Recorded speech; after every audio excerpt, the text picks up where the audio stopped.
जैसा कि आप सबको पता है, बालापुर में कोरोना वायरस के मरीज़ों की तादाद दिन ब दिन बढ़ती जा रही है।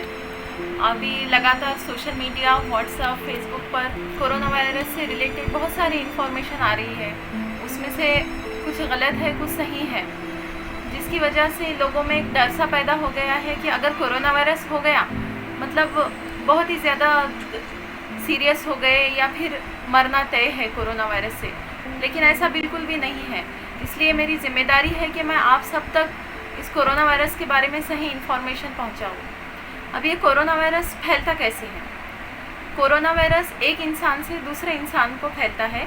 अगर किसी इंसान को सर्दी, खांसी, बुखार है, उसको कोरोना वायरस का इन्फेक्शन हो गया है और आप उसके क्लोज़ कांटेक्ट में आते हैं, मतलब 1 मीटर के अंदर उससे कांटेक्ट में है या फिर कहीं भीड़ वाली जगह पर जा रहे हैं जहाँ पे किसी को कोरोना वायरस हुआ है, तो ऐसी जगहों से आपको इन्फेक्शन हो सकता है।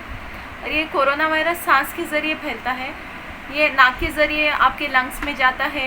लंग्स यानी फेफड़े, जिससे हम सांस लेते हैं। इसकी वजह से आपको सांस में तकलीफ़ होती है। अभी इसके सिम्टम्स क्या हैं? सिम्टम्स मतलब आपको क्या क्या अलामतें आएंगी अगर आपको कोरोना वायरस है तो? सर्दी, खांसी, बुखार, हाथ पैर में दर्द और कुछ लोगों को सांस लेने में तकलीफ़ भी हो सकती है। अभी ऐसे ज़रूरी नहीं है कि आपको सर्दी, खांसी, बुखार है तो इसका मतलब कोरोना वायरस हो गया। वो नॉर्मल वाला सर्दी, खांसी, बुखार भी हो सकता है, लेकिन हमें ये एहतियात रखनी चाहिए। अगर आप पिछले 10 से 12 दिनों में कहीं ऐसी जगह पर गए हैं, भीड़ वाली जगह पर, या फिर कहीं ऐसी जगह गए हैं जहाँ पे कोरोना वायरस का इन्फेक्शन बहुत ज़्यादा है, तो आपको जल्दी ही अपने नज़दीकी डॉक्टर से सलाह लेनी चाहिए। आपको सरकारी अस्पताल अवेलेबल हैं, वहाँ जाकर आप सलाह ले सकते हैं। अभी इससे प्रिकॉशन या फिर एहतियात क्या बरतनी चाहिए हमें कोरोना वायरस से बचने के लिए?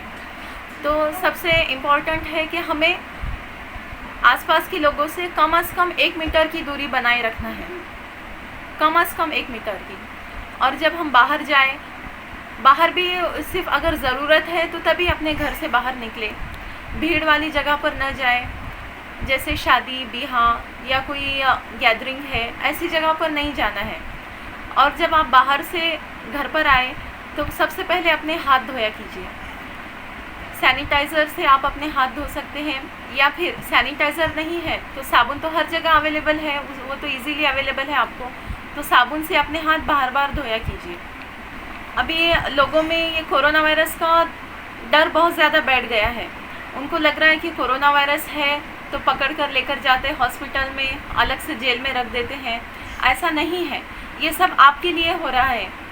इससे 2 फ़ायदे हो रहे हैं। एक तो आपकी ट्रीटमेंट सही से हो रही है, जल्दी से आप डायग्नोसिस हो रहा है आपका, और आपकी ट्रीटमेंट भी जल्दी स्टार्ट हो रही है। और दूसरा ये कि आपकी वजह से बाकी के लोगों को इन्फेक्शन नहीं हो रहा है, तो इसलिए आइसोलेशन वार्ड में रखा जा रहा है। तो इससे डरने की कोई बात नहीं है। और ये जो कोरोना वायरस की टेस्टिंग फैसिलिटी है, ये अकोला में जो सरकारी अस्पताल है वहाँ पर अवेलेबल है।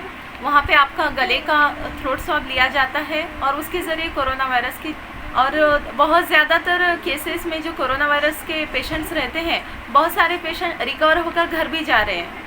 और बहुत ही कम केसेस ऐसे हैं जैसे कि ज़्यादा उम्र के लोग, 60-70 साल के ऊपर, जिनको डायबिटीज़ है, हाइपरटेंशन है, दमे की शिकायत है, सांस में तकलीफ़ है, ऐसे लोगों में ही सीरियसनेस ज़्यादा है। ऐसे लोगों को ही आईसीयू या वेंटिलेटर की ज़रूरत पड़ती है। और बाकी बहुत सारे जो ऐसे केसेस हैं वो रिकवर हो रहे हैं और अच्छे से अपने घरों पर वापस जा रहे हैं। तो इससे डरने की बात नहीं है, लेकिन एहतियात इलाज से बेहतर है। और मुझे बहुत खुशी हो रही है कि अभी बालापुर बंद है तो सब लोग बहुत साथ दे रहे हैं। कोई बाहर बिना ज़रूरत के कोई बाहर नहीं दिखाई दे रहा है। तो आप अगर ऐसे करेंगे तो इंशाल्लाह हम एक दिन कोरोना वायरस से लड़ने में कामयाब हो जाएंगे।